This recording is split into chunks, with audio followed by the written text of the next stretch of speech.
అంటే ఇప్పుడు మీరు కెనడాలో ఉండే వాళ్ళ దగ్గర నుంచి ఫండ్స్ కలెక్ట్ చేసి ఇండియాలో డెవలప్మెంట్ యాక్టివిటీస్ చేస్తారంటే అక్కడి నుంచి మీకు అభ్యంతరాలు లేదు, ఇక్కడి నుంచి డబ్బులు తీసుకుని అక్కడ చేస్తారు, ఇక్కడే చేయొచ్చు కదా అని ఒక ఏం లేదు. ఎందుకంటే నా ఫ్రెండ్స్ అంతా నేను చెప్పిన మాటని నమ్ముతారు. ఎక్కడ కూడా అదొకటేను. రెండోది చాలాసార్లు చాలామంది వచ్చిపోయారు ఇక్కడ. కాబట్టి మనం చెప్పింది ఇక్కడ చూసింది ఒకటే కాబట్టి నమ్మకం అనేది పూర్తిగా ఉంది.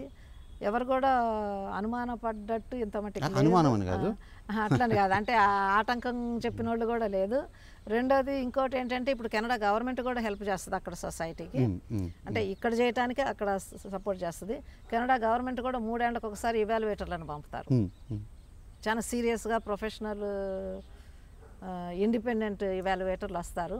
చాలా డీప్గా ఇవాల్యుయేషన్స్ జరుగుతూ ఉంటాయి. మన స్టాఫ్ అంతా ఇక్కడ చాలా మంచిగా చేస్తారు. కాబట్టి ఎక్కడ తిరిగి ఏ ఊరు వచ్చినా కూడా ఇవాల్యుయేషన్కి తర్వాత ఇవాల్యుయేషన్ రిపోర్ట్ అని ఇంత లావు రాస్తారు, పేజీలు అంతా కూడా పాజిటివ్గానే ఉంటుంది. ఆ రిపోర్ట్లు అందరికీ పోతాయి, చాలా మందికి పోతాయి, డోనర్లకి వాళ్ళకి వీళ్ళకి.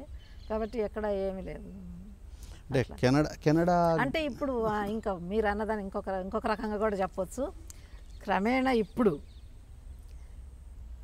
కొన్నిసార్లు ఎట్లా ఉందంటే ఇండియా అనేది ఈజ్ డెవలపింగ్ ర్యాపిడ్లీ.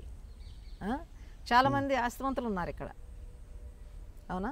సో అలాంటప్పుడు ఇప్పుడు కొన్నిసార్లు వినపడుతుంది ఏంటి అని అంటే మన ఇండియా గవర్నమెంట్ కూడా India is developing and it's growing and it's so many youth and advancing in every way, which is true also.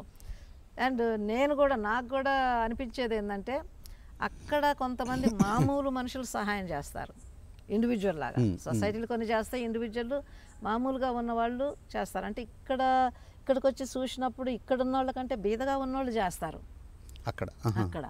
నాకు తర్వాత కొన్ని ఏళ్ల నుంచి అనిపించేది ఏంటంటే ఇక అక్కడి నుంచి డబ్బులు తీసుకురావాల్సిన అవసరం లేదు, ఇక్కడ చాలామంది ఇవ్వాలి అసలుకి లెక్కకైతే బాధ్యత. మన దేశం మన కథ. అక్కడ ఇచ్చేవాళ్ళకంటే ఇక్కడ తీసుకునే వాళ్ళు కొందరు మంచి ఇంకా ఉన్నారు బాగా. అందుకని ఇది బాగలేదు, మన దేశంలోనే ధర్మాత్ముల్ని చెయ్యాలా. చాలా మంది అంటే లోన ధర్మం అనేది పుట్టుకతోటే ఉన్నది, కానీ అది బయటకు తీసుకురావాలా అనేది ఉన్నది. కాబట్టి ఇక్కడ కూడా చాలామందితో చెప్పటం చేయించడం జరుగుతూ ఉంది, అక్కడ కూడా జరుగుతూనే ఉంది.